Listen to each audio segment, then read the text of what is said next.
नमस्ते बच्चों, जय हिंद, वंदे मातरम। मैं धनपाल देथलिया और आपका एक बार फिर से स्वागत है मैजिक मैथ्स के इस अमेजिंग सेशन में। और जैसा कि आपने थंबनेल में देखा, आज हमारी परसेंटेज की 10th क्लास है। 9 क्लास इससे पहले हम कर चुके हैं, ठीक है। जिसमें हमने जो फर्स्ट क्लास में हमने कुछ बेसिक्स सीखे परसेंटेज के, कि उनके कैलकुलेशन कैसे होते हैं, किस हिसाब से काम करते हैं। तो और उसके बाद जो हमने 2 से लेके 9 क्लास तक जो करी है, उसमें हमने क्या है क्वेश्चन किए थे। पहले फर्स्ट में हमने कुछ बेसिक्स क्वेश्चन किए थे और फिर बाद में धीरे धीरे हम एडवांस लेवल तक धीरे धीरे आगे बढ़ रहे हैं, ठीक है।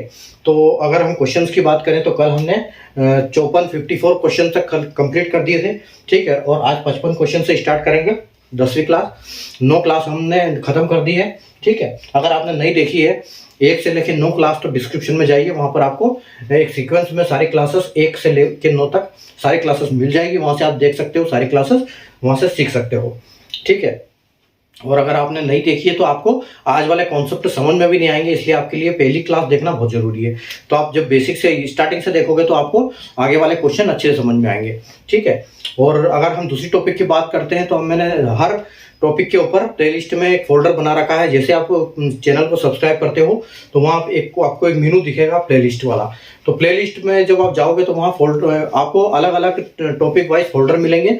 जैसे आप टॉपिक वाइज फोल्डर को खोलते हो, किसी भी फोल्डर को खोलते हो, तो उससे रिलेटेड जितने भी क्वेश्चन है, कॉन्सेप्ट है, जितने भी मैंने करवा रखे हैं, क्लासेस करवा रखी है, वो आपको सारी क्लासेस एक सीक्वेंस में मिल जाएगी। आप वहाँ से उसको सीख सकते हो, ठीक है। और दूसरी बात, एक 4D सीरीज स्टार्ट की है। 4D यानी कि डेली डोज बाय धनपाल देथलिया। और उसमें एक ऐसी सीरीज है जिसमें एक इंपॉर्टेंट क्वेश्चन का डोज आपके लिए दोपहर को 12 बजे मैं इस चैनल पर डेली लेके आता हूं। एक ऐसा इंपॉर्टेंट क्वेश्चन जो पहले एग्जाम्स में आ चुका है, या फिर एग्जाम उसके कॉन्सेप्ट पे क्वेश्चन में अपने हिसाब से बना के लाता हूं जो एग्जाम्स में आए हुए हैं, ठीक है।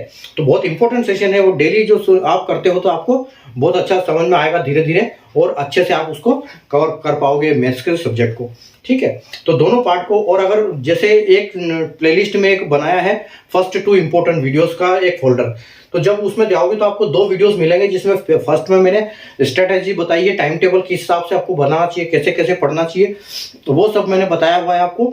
और दूसरे वीडियो की बात करें तो उसमें मैथ्स का पूरा सीक्वेंस बनाया है, जो मैथ्स को 2 भागों में बांटा गया है, एडवांस मैथ्स और अरिथमेटिक। तो अरिथमेटिक और एडवांस मैथ्स दोनों के बारे में मैंने सीक्वेंस पे टॉपिक्स बताए हैं कि इस टॉपिक्स में पहले ये पढ़ना चाहिए, फिर ये पढ़ना चाहिए, ताकि उससे आपको मैथ्स अच्छा समझ में आ जाए। क्योंकि हर चैप्टर क्या होता है, एक दूसरे से लिंकअप रहते हैं। तो जो पहला बेसिक्स वाला पहले पढ़ते हैं, धीरे धीरे एडवांस पढ़ते हैं, तो उस हिसाब से एक सीक्वेंस बनाया हुआ है मैथ्स का भी।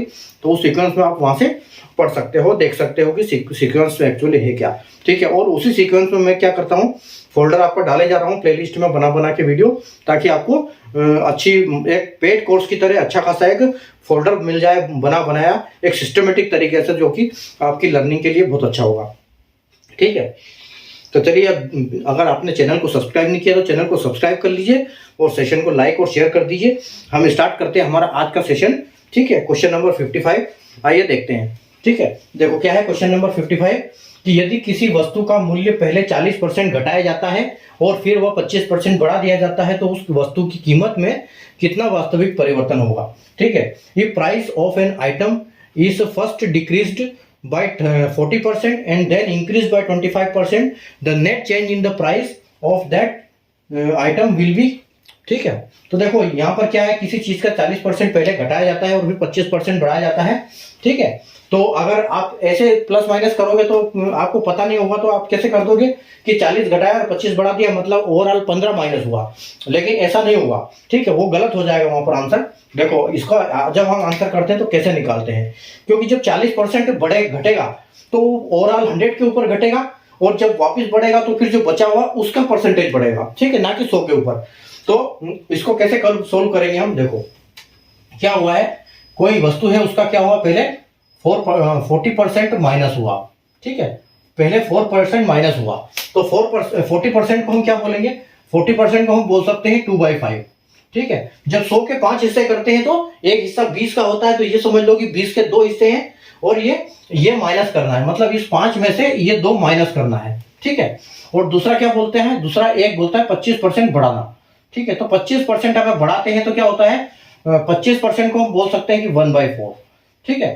तो 1/4 यानी कि जो 4 चीज है, 100 के 4 टुकड़े करें, जो एक टुकड़ा जितना हिस्सा है उसमें इतना और बढ़ा दिया, तो यानी कि यहाँ पे 4 की जगह 5 कर दिया और यहाँ 5 की जगह 3 कर दिए, 2 माइनस कर दिए।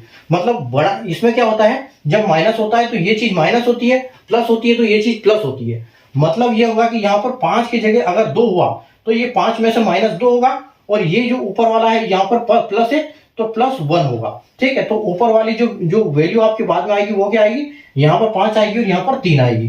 ठीक है, तो देखो इसको करेंगे कैसे। अब ये देखो कि हमारी ये समझ लो कि उसका ओल्ड प्राइस है।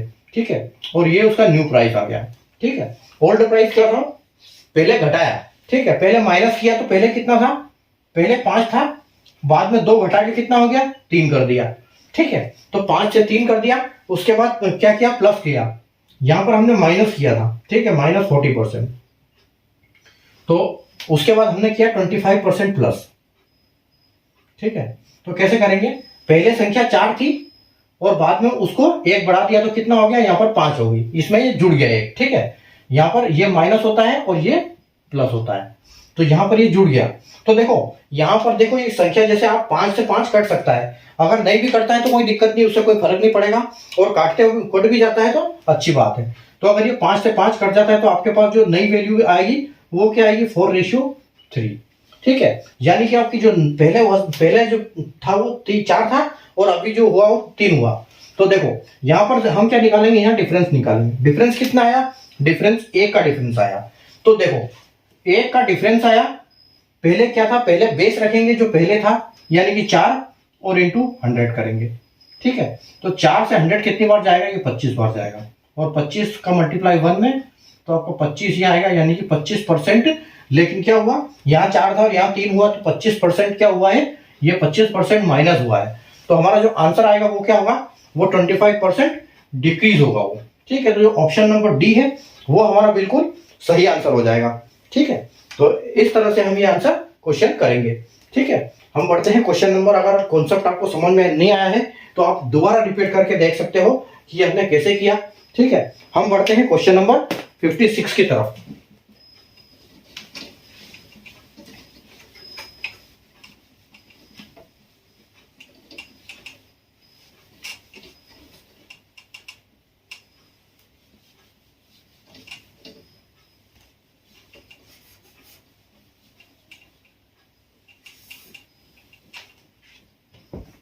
क्वेश्चन नंबर 56 देखते हैं।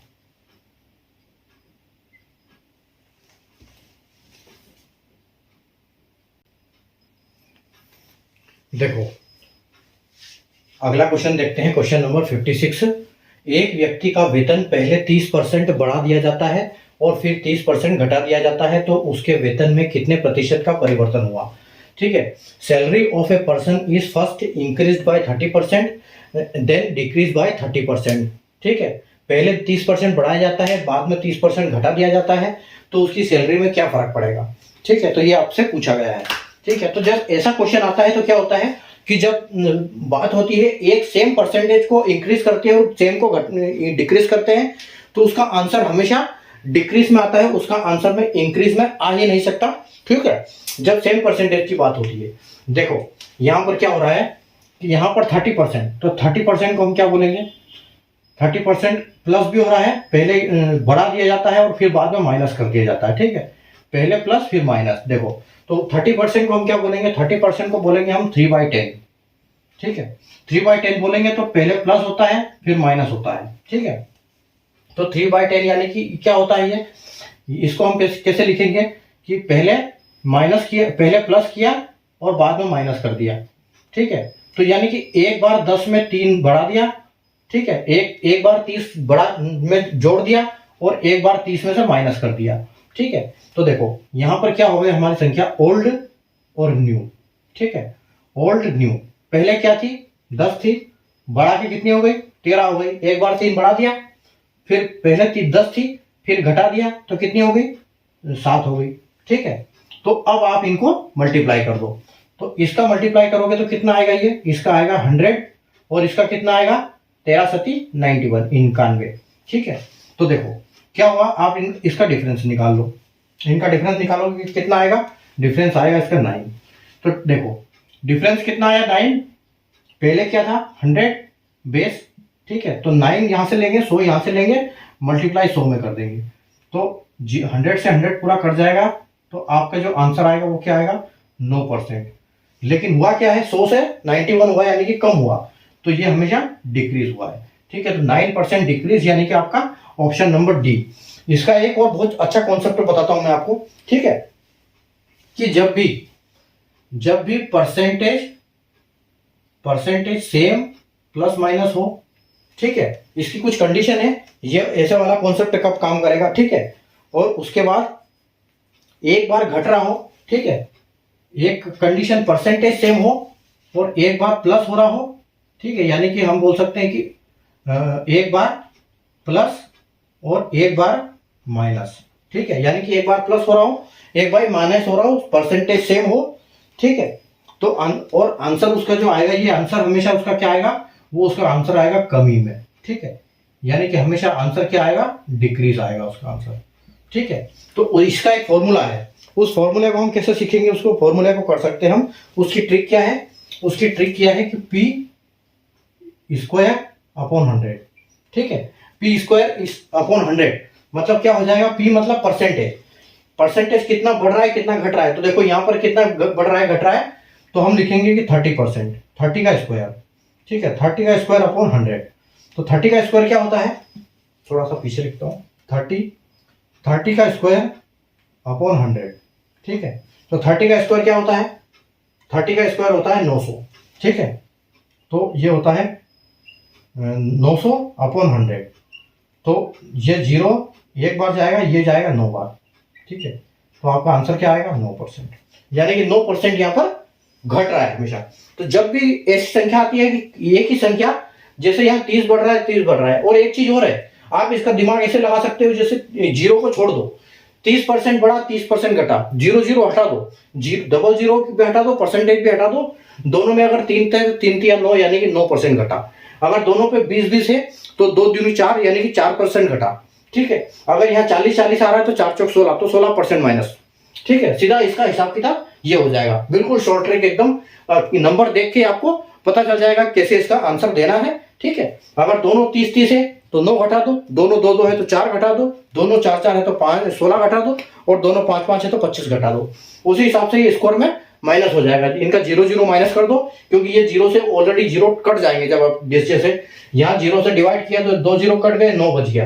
ठीक है, अगर यहाँ 40 होता तो ये डबल 0 कट जाता और यहाँ पर 16 आ जाता। तो उस तरह से इस ट्रिक से हम किसी भी संख्या का अगर -% होता है तो आसानी से निकाल सकते हैं। ठीक है, उम्मीद है आपको कॉन्सेप्ट समझ में आ गया होगा। ठीक है, बढ़ते हैं क्वेश्चन नंबर 57 की तरफ।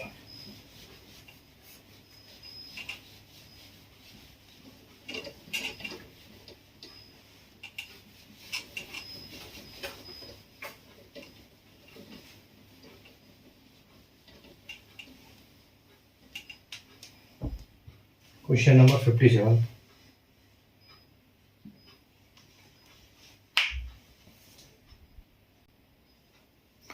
आइए क्वेश्चन नंबर 57 देखते हैं। किसी कंपनी में कर्मचारियों की संख्या 20% बढ़ा दी जाती है तथा प्रति व्यक्ति वेतन में 20% की कमी कर दी जाती है। परिणामतः वेतन में X% की गिरावट आती है, तो X का मान ज्ञात कीजिए। ठीक है, the number of employees working in A company is decrease by 20% and the increase by 20% and the salary per head are decreased by 20%, resulting X% decreases in the total wages, then the find the value of X। ठीक है, question same है, इसका ये नहीं लिखा है मैंने, ये लिख देता हूं एक बार, ऑप्शंस।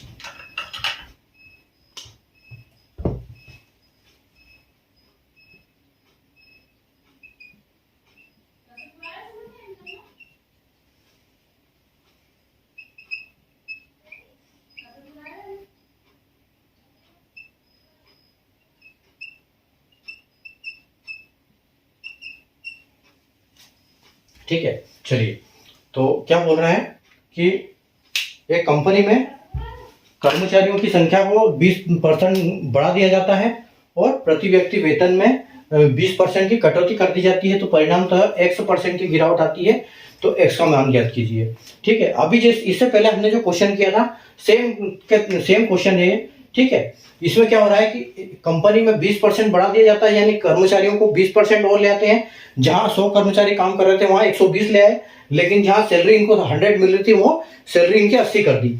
ठीक है, तो 20% कम कर दी जाती है, तो आपको उसको वेतन पे, उस कंपनी को जो वेतन दे रही थी उसको कितना ये हुआ है वो यहाँ पे देखना पड़ेगा हमको। ठीक है, प्रति व्यक्ति तो 20% हो गया, लेकिन ये आया किसके ऊपर, भार किसके ऊपर, जो कंपनी जो पैसे देती है उसको कितना फर्क पड़ा उससे, ये क्वेश्चन में पूछा गया है, ना कि किसी एम्प्लॉय को कितनी सैलरी मिल रही है। एम्प्लॉय को तो सीधी सी बात है कि उसको तो 100 मिल रहा था, उसको 80 मिलने लगा, तो उसका तो नुकसान हुआ है, लेकिन कंपनी का क्या फायदा हुआ है, नुकसान भी निकालना है हमको। ठीक है, तो कंपनी का तो फायदा ही हुआ है यहाँ पे, क्योंकि कर्मचारी ज्यादा आ गए और उसको सैलरी कम देनी पड़ रही है। क्योंकि मैंने अभी बताया था आपको कि जो सेम संख्या होती है, सेम परसेंटेज बढ़ता और घटता है। ठीक है, और एक बार घटता है एक बार बढ़ता है तो हमेशा उसमें गिरावट आती है, तो यहाँ सैलरी देने में तो उसको गिरावट आ रही है। ठीक है, तो देखो 20% को हम क्या बोलेंगे, 20% है, 20% को हम क्या बोल सकते हैं, 20% को हम बोल सकते हैं 1/5। ठीक है, यानी 5 में से 1।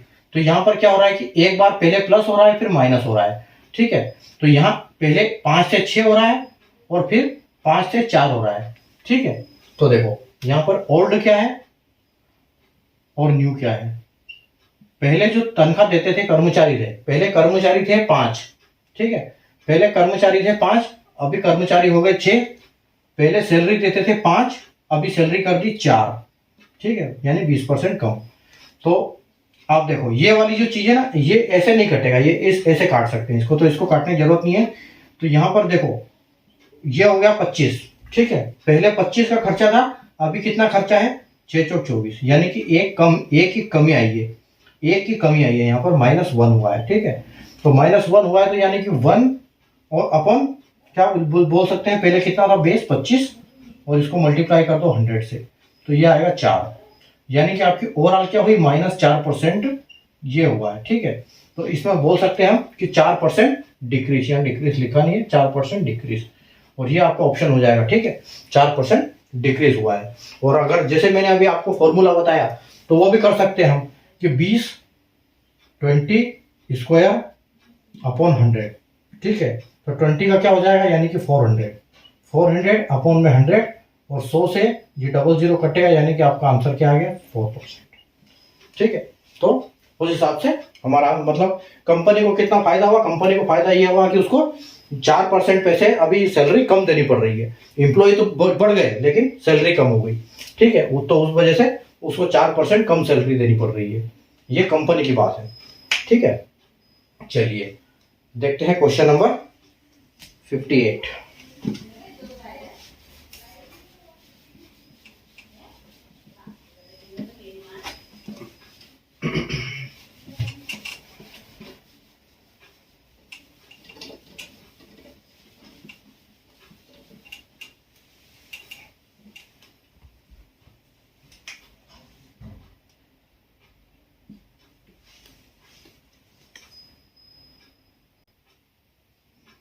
आइए क्वेश्चन नंबर 58। एक संपत्ति का मूल्य प्रत्येक वर्ष 10% बढ़ जाता है। यदि संपत्ति का वर्तमान मूल्य 15,000 रुपए है तो 2 वर्ष बाद संपत्ति का मूल्य क्या होगा। ठीक है, the value of property increases 10% every year. If present value of the property is 15,000 then find the value after 2 years. ठीक है, देखो यहाँ पर क्या हो रहा है, यहाँ पर 2 बार बढ़ रही है एक ही चीज, 10%। 10% को हम क्या बोल रहे हैं, 10% का मतलब होता है 1/10। ठीक है, और ये प्रॉपर्टी क्या हो रही है, एक बार बढ़ रही है फिर 2 बार बढ़ रही है। ठीक है, एक बार बढ़ रही है फिर एक बार बढ़ रही है, यानी कि 2 बार प्लस हो रहा है। तो यह हम यहाँ बोल सकते हैं कि ये पहले ओल्ड था, ये न्यू है। ठीक है, पहले ओल्ड था अभी न्यू है। पहले क्या थी, पहले 10 थी फिर 11 हुई, फिर एक बार और करेंगे 10 थी और 11 थी। ठीक है, दोनों का मल्टीप्लाई कर दो यहाँ पर, तो ये क्या आ जाएगा, दोनों का स्क्वायर आ जाएगा, यानी कि ये 100 और ये 121 हो जाएगा। ठीक है, 100 हो गया 121 हो गया, डिफरेंस कितना आया, तो डिफरेंस आया 21 का। ठीक है, तो 21 को रखेंगे यहाँ पे, नीचे रखेंगे किसको, 100 को, और मल्टीप्लाई करेंगे 100 से। ठीक है, तो 100 से 100 जाएगा। ठीक है, तो आपका जो वो कितना बढ़ा, 21 बढ़ गया, ठीक है, यानी कि आपकी 100 पहले जो 100 था वो 121 हो गया, तो आपकी 21% यहाँ पर वैल्यू बढ़ गई, ठीक है। लेकिन यहाँ पर जो बात हो रही है वो क्या हो रही है, पैसे की बात हो रही है, ठीक है। तो अगर फिर 15,000 21 है, अगर 15,000 रुपये हैं, ठीक है, 15,000 को अगर 100 है तो 100 इसके साथ अगर हमको पूरा अमाउंट चाहिए, क्योंकि ये तो सिर्फ बढ़ा हुआ आएगा, अगर 21% है वो तो सिर्फ बढ़ा हुआ आएगा, तो फिर उसमें जोड़ना पड़ेगा। तो इसलिए डायरेक्ट यहाँ पर 121 से आप मल्टीप्लाई कर सकते हो, नहीं तो आप ऐसे कर दो 21, तो उससे जोड़ना आसान रहेगा आपको, ठीक है। तो देखो ये 0 से 0, अब 150 इंटू 21, आपके पास बचा है 150 इंटू 21, ठीक है। तो 150 इंटू 21, तो एक यहाँ पर मैं एक अच्छी चीज बताता हूँ आपको, परसेंटेज में वैसे मैंने सिखाई है, अगर मल्टीप्लिकेशन की क्लास नहीं देखी आपने ट्रिक की तो आप देख लेना। जैसे आपको 15, जीरो का भी भूल जाओ, 15 और 21 को अगर आपको मल्टीप्लाई करना है, ठीक है, तो हम पहले करते थे कि पहले 15 फिर लिखेंगे नीचे 21, फिर 1 से 2 से मल्टीप्लाई करेंगे एक फिर जोड़ेंगे, ठीक है। तो इसकी एक ट्रिक है कि कैलकुलेशन कैसे किया जाए, मल्टीप्लिकेशन कैसे किया जाए। देखो 15 है और 21 है, इनके बीचों बीच कौन सी संख्या आएगी, तो अगर आप बीच की बीच संख्या देखोगे तो 18 आएगी, ठीक है। 18 कैसे आएगी, क्योंकि यहाँ 16 आएगा और यहाँ 17 आएगा, और यहाँ देखो यहाँ 18 19 आएगा और ये 20 आएगा, तो दोनों के बीच में दो दो संख्या है, ठीक है। तो यानी कि जो 15 और 21 के बीचों बीच जो संख्या है वो क्या है, 18 है, ठीक है। तो आपको करना क्या है, इस 18 का स्क्वायर कर देना है, ठीक है। 18 का स्क्वायर आपको पता होगा 324, ठीक है, 324, और 324 में से आपको क्या करना है, 18 और 15 का डिफरेंस कितना है, 21 और 18 का डिफरेंस कितना है, तो आप कहोगे कि सर ये 3 का डिफरेंस है, दोनों तरफ 3 3 का डिफरेंस है, तो आपको क्या करना है, 3 का स्क्वायर, यानी कि 3 का स्क्वायर 9 माइनस कर देना है, तो ये कितना हो जाएगा, अगर 24 में से 9 माइनस करोगे तो आपको मिलेगा 315, ठीक है, 315 मिलेगा। तो यानी कि आपका आंसर क्या हो जाएगा, 315 315, और ये जीरो जीरो यहाँ पर लगा दो, यानी कि अगर हम इसका मल्टीप्लाई करेंगे तो हमको मिलेगा 3150, ठीक है, ये 3150 यहाँ पर मिलेगा, ठीक है। तो इस ट्रिक से आप मल्टीप्लिकेशन कर सकते हैं। मल्टीप्लिकेशन की ट्रिक अगर नहीं सीखी है तो मल्टीप्लिकेशन के जाइए प्लेलिस्ट में, फोल्डर में मल्टीप्लिकेशन में 4 क्लासेस करवा रखी है मल्टीप्लिकेशन की ट्रिक के लिए कैलकुलेशन, ठीक है। तो ये हमारा आंसर हो गया। तो ये तो बड़ी है, ये तो बड़ी हुई है, अब हमको करना क्या है, इसमें 15,000 तो ये हमारा, ठीक है, 15,000 ये है, और इसमें हम 3150 जोड़ देंगे, तब ये प्रॉपर्टी की वैल्यू हमको प्रॉपर मिलेगी। तो 0 5 1 और 8 1, यानी 18 150, जो आपका ऑप्शन नंबर सी है, ये हमारी प्रॉपर्टी की वैल्यू होगी 2 साल बाद, क्योंकि 10% दोनों बार बढ़ेगी, ठीक है। इससे तो हमने निकाल सकते हैं। और एक चीज है, इसको कैसे निकाल सकते हैं, थोड़ा बड़ा जो कैलकुलेशन होता है तो उसको क्या करो, जैसे हम प्लेस करते हैं ना वैसे कर दो। देखो 15,000 रुपए प्रॉपर्टी की कीमत है, ठीक है, अपॉन 100 कितनी बढ़ रही है, तो बढ़ रही है 11, तो 11 बढ़ रही है, 10% बढ़ रही है, तो 10% कितना हो जाएगा, 100 का 10% कितना होगा, 15,000 को 100% करेंगे और 10% बढ़ाने के लिए 110 में मल्टीप्लाई करेंगे, तो ये 100 एक बार 110, ठीक है, और दोबारा फिर दूसरा साल फिर हो रही है, तो फिर इसको नीचे 100 लिख के फिर एक बार 110 के साथ मल्टीप्लीकेशन, ठीक है। अब इसको सोल्व करो, आपका आंसर आ जाएगा आपको, ठीक है। तो देखो ये 00 से एक ये 0 गया, एक ये 0 गया, और ये 00 से ये 00 गया। अब आपके पास बचा क्या है, आपके पास बचा 150, ठीक है, 150 मल्टीप्लाई बाय 11 यहाँ 11 यहाँ, यानी कि 121, ठीक है। तो जब आप 21 से मल्टीप्लाई करोगे तो आपको ये मिलेगा, जब 121 से मल्टीप्लाई करोगे तो आपको ये मिलेगा, ठीक है। तो हमारा आंसर यहाँ पर क्या आ जाएगा, 18,150, ठीक है। जब 121 से मल्टीप्लाई करोगे तो आपको ऑटोमेटिक ये मिल जाएगा, ठीक है। तो ये था हमारा 58 नंबर क्वेश्चन, ठीक है। उम्मीद है आपको उस कॉन्सेप्ट समझ में आ गया हो, 2 तरीके से समझाया मैंने, ठीक है। अगला चलते हैं क्वेश्चन नंबर 59 की तरफ।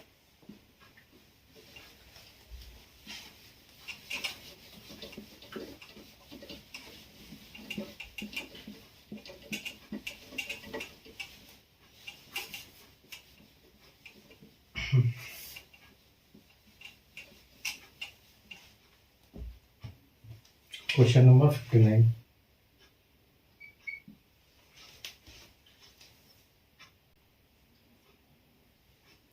आइए देखते हैं क्वेश्चन नंबर 59। एक दमदार क्वेश्चन है और जैसे आप बोर्ड पर देख सकते हो एसएससी सीजीएल मेंस में आया हुआ क्वेश्चन है और question is very very important, बहुत बहुत महत्वपूर्ण क्वेश्चन।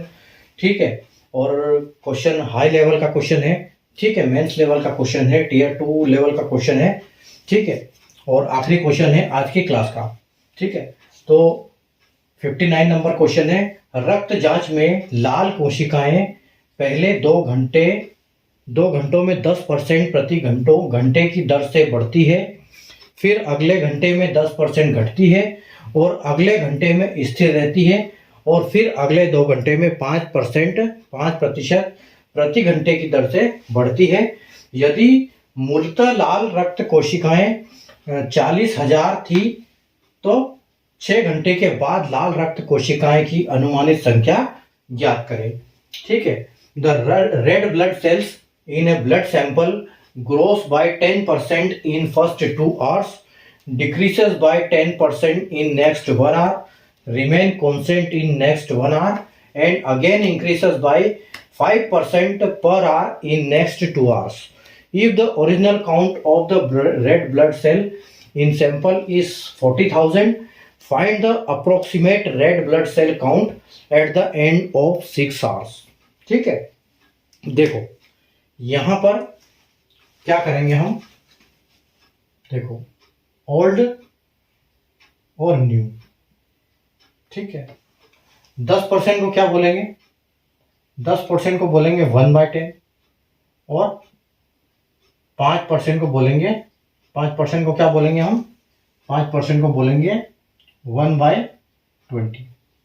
ठीक है, 100 में से 10 हिस्से करेंगे तो एक हिस्से को 10% बोलेंगे, 100 में से 20 हिस्से करेंगे तो एक हिस्से को 5% बोलेंगे। तो ये हमारा यहाँ पर परसेंटेज दिया हुआ है। ठीक है, अब देखो ओल्ड वैल्यू क्या है, रक्त जांच में लाल कोशिकाएं पहले 2 घंटे में, ध्यान से देखना क्वेश्चन थोड़ा सा बड़ा है, अच्छे से समझ में आएगा आपको, बस देखते रहो। रक्त जांच में लाल कोशिकाएं पहले 2 घंटे में 10% प्रति घंटे की दर से बढ़ती है। 10% प्रति घंटे की दर से बढ़ती है पहले 2 घंटे के लिए। तो पहले 2 घंटे में क्या थी, यहां पर 10 थी तो 11 हुई, यानी कि 10% बढ़ी पहले घंटे में। ठीक है, पहले घंटे में, दूसरे घंटे में, तीसरे घंटे में, चौथे, पांचवें और छठे, ये टोटल 6 घंटे हमने लिख दिए। पहले घंटे में 10 थी, 11 बढ़ी, वापिस 2 घंटे कंटिन्यू बढ़ेगी तो 10 थी फिर 11 बढ़ी। ठीक है, फिर अगले घंटे में 10% घटती है, तो पहले 10 थी फिर 9 हुई, एक बड़ी घटी है। फिर उसके बाद 4 अगले घंटे में स्थिर रहती है, यानी कि अगले घंटे में स्थिर रहती है, तो यहाँ 1 लिख दो दोनों में, यहाँ कोई चेंज नहीं है। ठीक है, अगले घंटे में क्या होती है, 5% प्रति घंटे की दर से बढ़ती है 2 घंटे में। तो पहले 20 थी, ठीक है, जैसे 20 थी फिर 21 हो गई, फिर 20 थी और फिर 21 हो गई। ठीक है, अब देखो, अब हमारा जो क्वेश्चन है वो देखो, यहाँ आंसर, इसको आप मल्टीप्लाई करो। ठीक है, इसको जब आप मल्टीप्लाई करोगे तो 2 दूनी 4, 4 और यानी कि 4 तो आ गया, और 0 कितने हैं, 1 2 3 4 5, तो 5 0 है। ठीक है, जैसे क्वेश्चन में बोला गया पहले 40,000 थी। ठीक है, उसके बाद देखो इसको मल्टीप्लाई करो, इसको मल्टीप्लाई करोगे तो कितना आएगा। ठीक है, 121 121 121, यानी कि एक तो 1 to 1 का क्यूब इंटू 9, ये टोटल आएगा। जब आप इसको मल्टीप्लाई करोगे तो इसका आएगा, आप मल्टीप्लाई करना बाद में 480,249, ये इसका आंसर आएगा। ठीक है, 40, 1 2 3 4 5, 2 दूनी 4, 2 दूनी 4, 20 20 10 10 10, 1 2 3, अच्छा 5 0 ना, 1 0 ज़्यादा आएगा, 1 0 यहाँ पर ज़्यादा है। ठीक है, तो ये आपका आंसर आएगा। तो देखो अब यहाँ पर आपको करना क्या है, यहाँ पर देखो क्वेश्चन में क्या दिया हुआ है, 40,000। ठीक है, क्वेश्चन में दिया है 40,000 अपॉन यहाँ पर बेस क्या है 4 लाख, ठीक है, मल्टीप्लाई बाय 480249, 480249, ठीक है। क्वेश्चन में दिया है 40,000, यहां मल्टीप्लाई करने से क्या आ रहा है 4 लाख, और जो टोटल बढ़ने घटने से क्या हो रहा है 48,029। तो आप देखो ये 4 जीरो से ये 4 जीरो गया, ठीक है, और ये 40 से ये गया 10 बार, ठीक है, यहाँ पर 10 आ गया। अब आपके पास बचा है 48,09249 डिवाइड बाय 10, ये 10 से जब मल्टीप्लाई होगा तो आपके पास क्या बचेगा 48,024.9, ठीक है। और यहाँ पर अप्रोक्सीमेटली वैल्यू पूछी है, तो अप्रोक्सीमेटली जैसे बोला है कि अप्रोक्सीमेटली चाहिए यहाँ पर, तो 48,024.9 को हम 1 लिख सकते हैं, यानी कि यहाँ पर है बढ़ जाएगा, तो 4802 और ये 5 हो जाएगा, ठीक है। तो 48,025 आपका ऑप्शन नंबर जो सी है वो बिल्कुल करेक्ट हो जाएगा, ठीक है। तो उम्मीद है क्वेश्चन बहुत इजी था, बस इसको समझने का खेल है कि पहले 2 घंटे में 10% बढ़ती है तो 10 से 11, 10 से 11 2 बार बढ़ा दी, फिर अगले घंटे में 10% घटती है तो 10 से 9 एक बार घटा दी, फिर अगले घंटे में स्थिर रहती है तो 1 1 कोई फर्क नहीं पड़ रहा है, अगले 2 घंटे में 5% प्रति 2 घंटे बढ़ती है तो 20 21 20 21, मल्टीप्लाई किया 4 लाख, इसका मल्टीप्लाई किया 4,80,249, ठीक है। 4 लाख यहाँ रखेंगे, 40,000 यहाँ रखेंगे जो क्वेश्चन में दिया हुआ है, अपॉन में नीचे रखेंगे बेस, ठीक है, और यहाँ पर रखेंगे इसका ये मल्टीप्लाई, ये करेंगे, ठीक है, क्योंकि ये क्या है ये उसको कम करने वाला है, इसको डिवाइड करने वाला है, इसलिए यहाँ पर ये रखना पड़ रहा है, ठीक है। तो 40,000 यहाँ रखेंगे और इतना बड़ा तो टोटल यहाँ पर कितना बढ़ गया, तो 48,025 हम बोल सकते हैं, क्योंकि 9 को हम काउंट 1 करते हैं, 0.9 को 1 काउंट करते हैं जब अप्रोक्सीमेटली की बात होती है, ठीक है। तो उम्मीद है आपको आज का सेशन अच्छा लगा होगा, बढ़िया क्वेश्चन किए थे आज हमने 59 क्वेश्चन, ठीक है।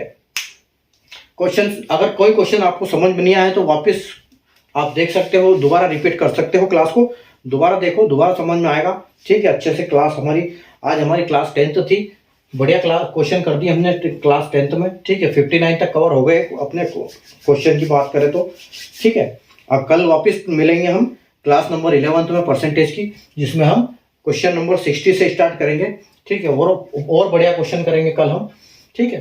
तो मिलते हैं कल। अगर चैनल को सब्सक्राइब नहीं किया तो चैनल सब्सक्राइब कर लीजिए, सेशन को लाइक शेयर नहीं किया तो लाइक शेयर कर दीजिए, और देखते रहिए, प्रैक्टिस करते रहिए, पढ़ते रहिए, ताकि कंटिन्यू पढ़ने से क्या होता है एग्जाम कई बच्चों से आप आगे निकल जाते हो जो कंटिन्यू प्रैक्टिस नहीं कर रहे हैं, तो कंटिन्यू प्रैक्टिस करने से ही बात बनेगी एग्जाम में, ठीक है। तो पढ़ते रहिए, प्रैक्टिस करते रहिए और मस्त रहिए, मौज करिए, ठीक है। तो कल मिलेंगे वापस नए सेशन के साथ, तब तक के लिए good night, take care, bye.